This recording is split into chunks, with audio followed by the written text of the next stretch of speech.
All right, welcome back to Johnny's Garage. This is part three of our interview with Alan Martin. This is the last part of this interview, but don't worry. If you like Alan's stories, we're going to be talking to him again because he's got many years of stories to tell. Next week, we're coming back with our interview with Tony Spade. All right, y'all enjoy.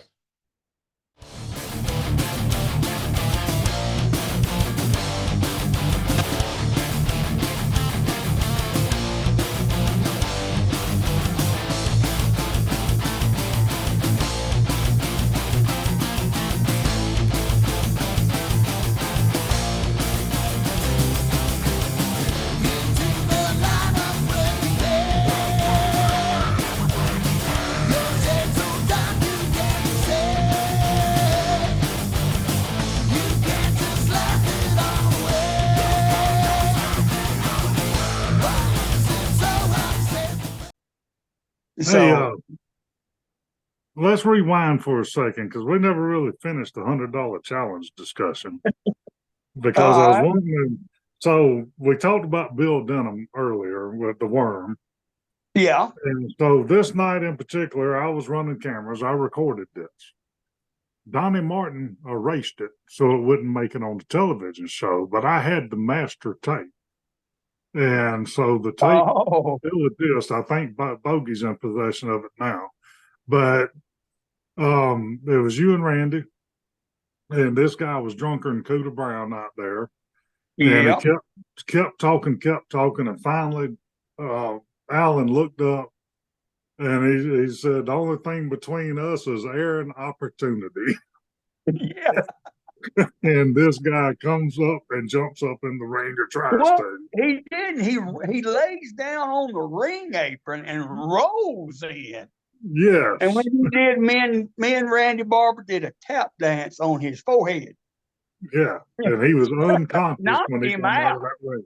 Yeah, he was unconscious when he rolled out of that ring and he went down. But let me tell you what happened after that. That was the part that tickled me. So they find the big ball of vodka under his chair where he had been drinking that wasn't supposed to be there. So they take it back to the back, and Iron Sheik was there that night. And so the Iron Sheik's walking through the locker room, and he looks and he sees this half full fifth of vodka. And he picks it up and goes, oh, vodka. And he throws it in his bag, looks at me and winks and walks out the door. And I'm like, oh my goodness. So, but yeah, that was I'll never forget that. I've only had to blister a couple of people for getting in the ring. I was wrestling Bull Buchanan one night. We were up in Villa Rica, Georgia. And me and Bull would absolutely have a head-on collision. Both of us like to work stiff. So we would flat out go when we got in the ring with each other. And I've got Bull down and I'm working him over. And next thing I know, this old man jumps up in the ring, and I'm the heel now. I'm heeling. He jumps up in the ring, and he is beating the ears off of Bull's head. And I'm right then. This man was old, man. I mean, he's at least over. He was over 75 years old, and I don't want to hit him, man. If I hit him, I'm gonna break him, and I know it, you know. And so I'm in a inner turmoil because he's beating Bull up, and I've got to do something, right? And by that time, Bull looks up and he calls this guy by name. He goes, Bill, what are you doing? And the guy stops and he looks at Bull and he looks up at me and he goes, sorry, fellas. And he rolls out of the ring and gets back in the audience. That was Big Bill Drummo. And he got so caught up in our match that he jumped in the ring and just got in there, man. He was just. Oh, wow. And then it went on because the next week we come back for the next match. I walk in and Mr. Wrestler number 2's in the locker room. And he walked straight to me and he goes, somebody showed me the film on what y'all did last week. And he said, I flew here from Hawaii to get in your business. And I'm like, what? And he says, yeah, I'm getting all in it. You know, And sure enough, man, he inserted himself and Bill Drumo into our storyline. And, Oh, yeah, and so and I'm not old enough to have worked with Mr. Wrestling #2, but I did get to do one match with him, and it was yeah. awesome. It was absolutely awesome. Yeah, he was a Uh, class act, man. working Mr. Wrestling 2 was easy except his finish. Yeah, He lights you up with that knee lift. Well, the first thing you had to do was bend over so he could lift that knee high enough because he was short. I know it. But he was a stout man. Yeah. Well, he was as tall as he was wide at one point. Yeah. Does any of y'all know what he went as Rubber Man. before he become Mr. Huh? He was Rubber Man, Johnny Walker. Yep. The rubber I band didn't man. know that. He Yeah, I was didn't actually know a that. better wrestler as Johnny Walker than he ever was as Mr. Wrestling. Uh-huh. Wasn't he just like a job guy or lost all the time though? Not really a job, but he wasn't in the Yeah, spotlight. he's more underneath than he was anything. He kind of fit your role on it. He was the perfect hand for everything, but he never made the where he should have been. Yeah. He put that mask on and strapped a rocket to his butt. You know, though, he would never take it off. Nope. No, he wouldn't. He'd take a shower with that hood on At the show. Later in his life, he took it off, but he told me, he says, I didn't start taking this mask off till not too long ago. He said, everybody knows who I am now. I think well, if my memory serves me correctly, he was like 82 years old when I met him. And he would not take his mask off the whole time that he was in that building. And so we did a couple of nights, about a week apart, that he was involved in, and he never ever took that mask off. But I do remember this, just a funny note, because we're in the locker room and I'm standing there, and Chick Donovan comes walking through. Oh, Chick Donovan. Yeah, and he's still wrestling, by the way. Yeah. So Tuski looks over at Chick walking by and says, "What is he doing here? He was the drizzling shits 30 years ago." And Chick turned around and said, "Thank you, sir," and then kept walking. Let me tell you what, I almost put my foot in my mouth one time with Tuski. Well, me and Mike flew to North Carolina. I think it was outskirts of Charlotte somewhere. And we went to the hotel room first. Mike said, I'm going to send somebody back after you. I said, all right. So I'm just going to get me some sleep while I'm waiting. Next thing I know, boom, boom, boom, I hear a bang on the door. And I walked to the door, and there stood this old dude saying, come on, let's go. We've been beating out here all day long. And I started to myself, who is this old guy? What's wrong with him? It was Tuski without his hood. And I did not, and I went and got in the back seat. And then all of a sudden, we got about a mile away from the building. He reached under his seat and pulled that white hood out and put it on. And I went, oh my God, that's Tuski. And then I started apologizing. Man, I'm so sorry. I didn't know who he was. Because I've never seen him without a hood. Ever. Yeah. And I'm so, oh, Lord. You mentioned Big Bill Dromo earlier. My second match I ever had at the show. I wasn't in this match. I was in the one right after it. Big Bill Dromo had just had stomach surgery, and he was tagging with Moondog Splash. Yeah. Now, you're probably one of the ones Moondog still owes money to. He owed everybody money. And He owed everybody. Owed everybody money. Yeah. it was a guy that used to go up and do jobs in Atlanta, and I can't remember his name. They call him William Holiday.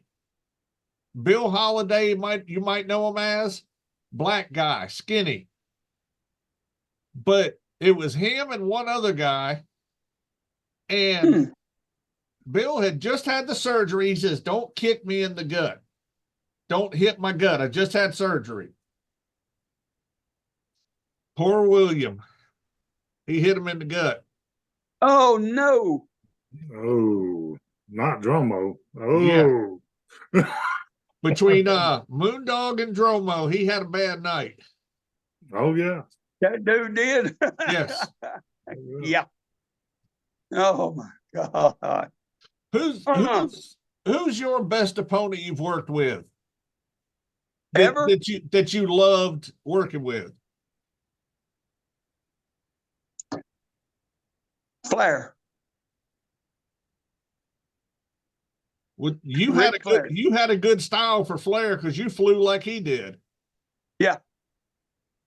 I got to wrestle Flair one time in Boutwell because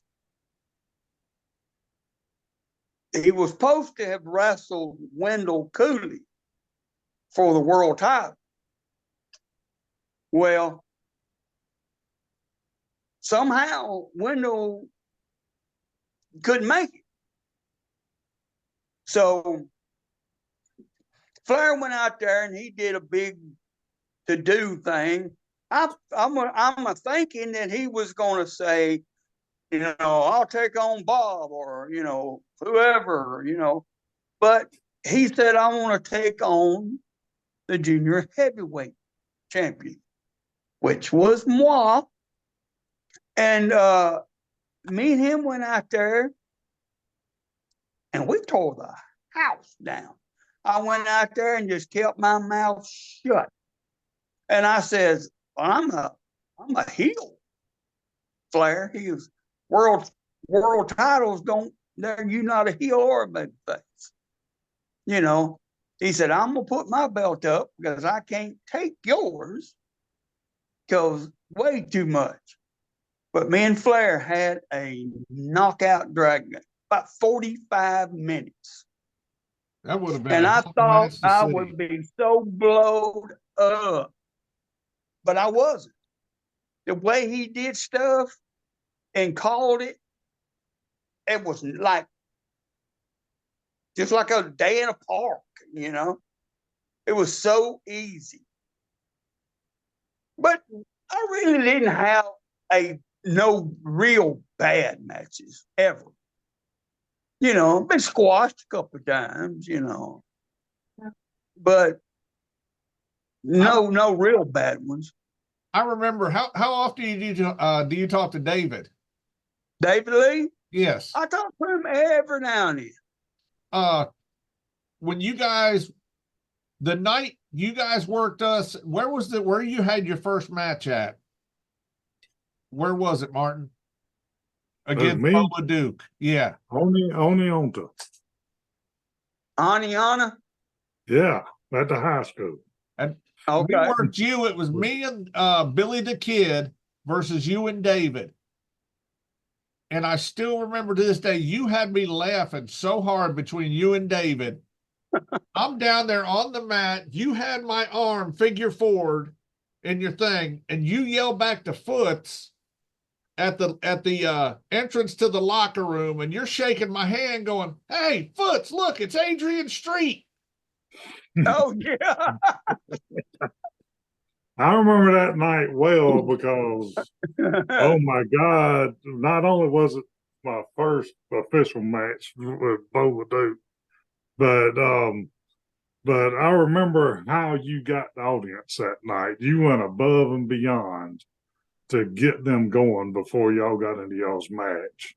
And you said some stuff out there, and I'm looking, going, they're going to kill him. He ain't going to live through this. And and Hey, you know, I thought that sometimes. yeah, but you had that Like audience rocking. You had the that audience Senior rocking. Frogs. You ever heard of Senior Frogs here in Birmingham? Well, they had one here in Montgomery too. Yeah, Oh, I've seen did your they? problem. That's the Yeah. one where that's the one where you tore up the microphone, wasn't it? It sure was. Mhm. Bars and wrestling don't mix. No, they don't. The people No. will try to kill you. Yes.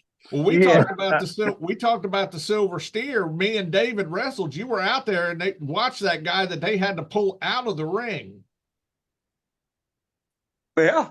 David had me in the corner, and the stairs are right here.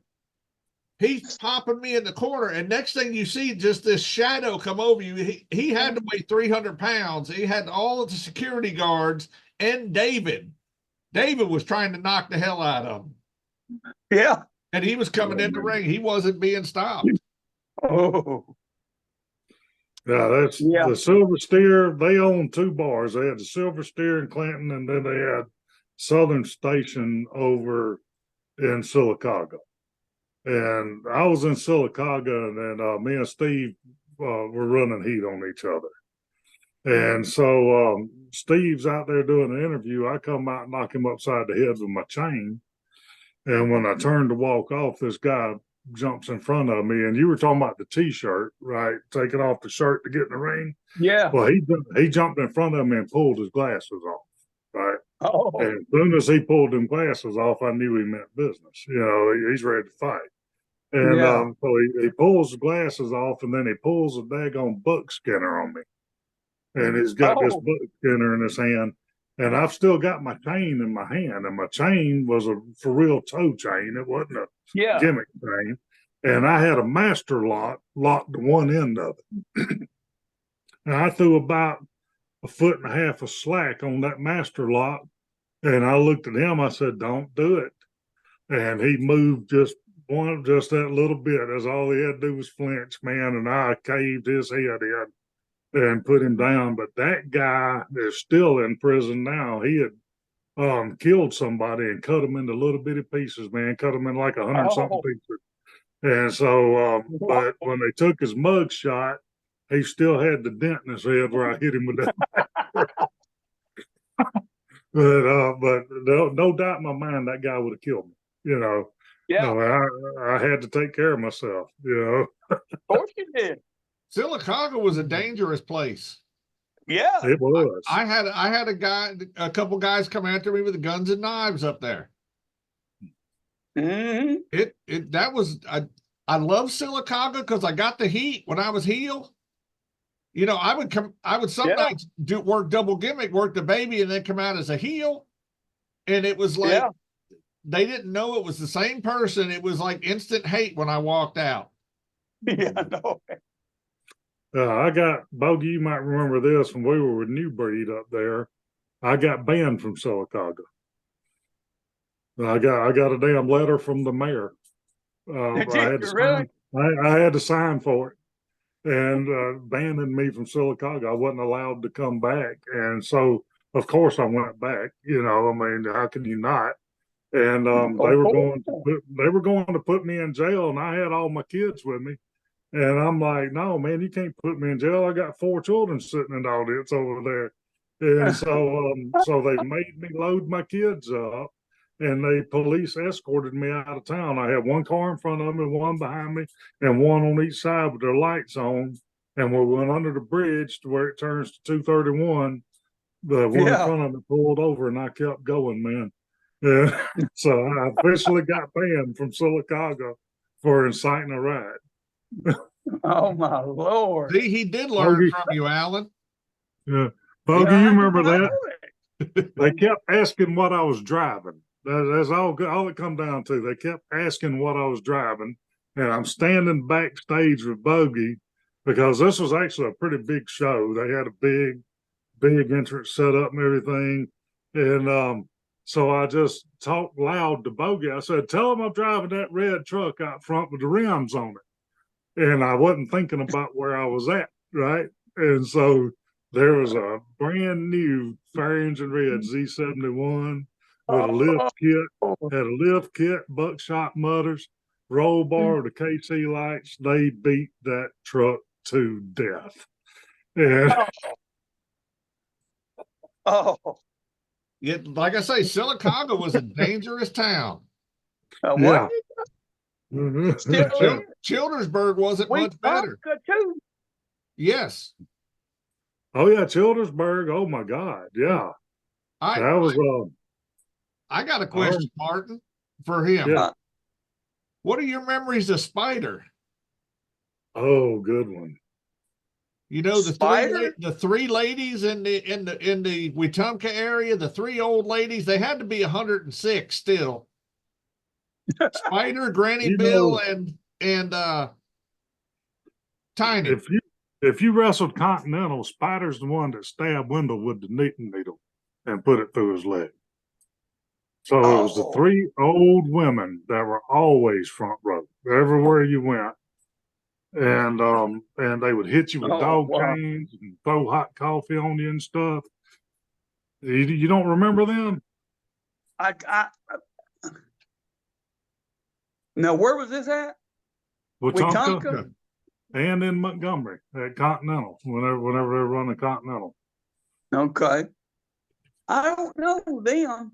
I may if I see them, you know, or I guess they're dead by now. Yeah, ain't Yeah, they're they're all gone. Yeah, gone. they're gone now. Well, you know the Georgia boys, Randy and Dwayne, right? Yeah. Out in Wetumpka. Got up in her face, old lady, oh, that maced him dead in the mouth. Oh, oh They my were- God. They were brutal. Hey, Now, when I Wetumpka is where I went to jail. Yeah. Well, I didn't go get in a jail. The lady didn't know. I've been arrested 3 times on kind of wrestling, and I ain't seen a jail cell yet. But there was a lady, older lady, and a young boy, and then I guess the young guy's wife. I was in Wetumpka wrestling Johnny Rich. And you remember the match? Where I I had Johnny, probably but I had Johnny, and I was working him. I was getting all kinds of heat, as usual. And I took a chair from the ring table, and I was going to hit Johnny with it. And next thing I know, that young girl grabbed my chair out of my hand. And I looked around, and when she did, I grabbed my chair back, and I says, "Look, if you touch anything of mine again, I'll slap I'll slap the taste out of your mouth." That's what I said. Well, her husband jumps up and grabs my bandanas around my wrist. He says, "You're not slapping nobody. You want to bet?" And I just slapped him flat on his butt. And then they had me arrested for that. But I had to keep calling Wetumpka police to see if they had pressed charges. Well, he told me that it was. I said, "Well, I got to be there Saturday. Can I just come turn myself in, pay my bond, and let me get out of there?" "Well, sure. You know, it ain't no big deal." Well, I show up with the deed to my house and everything, sign my bond over to get me out of jail. Well, I'm sitting there, and the policeman was telling me, he goes, talking about wrestling and everything. He goes, oh, by the way, you're under arrest. You ever worked for Bob Armstrong? You ever wrestled Bob Armstrong? I said, sure have. I mean, same breath. Well, another week went by. He finally called me. I had to be at court. So I had to make an extra trip to Wetumpka. And I'm sitting there. Well, they call me. They call and I don't see the guy that I slapped. But the old woman who was sitting there, she showed up.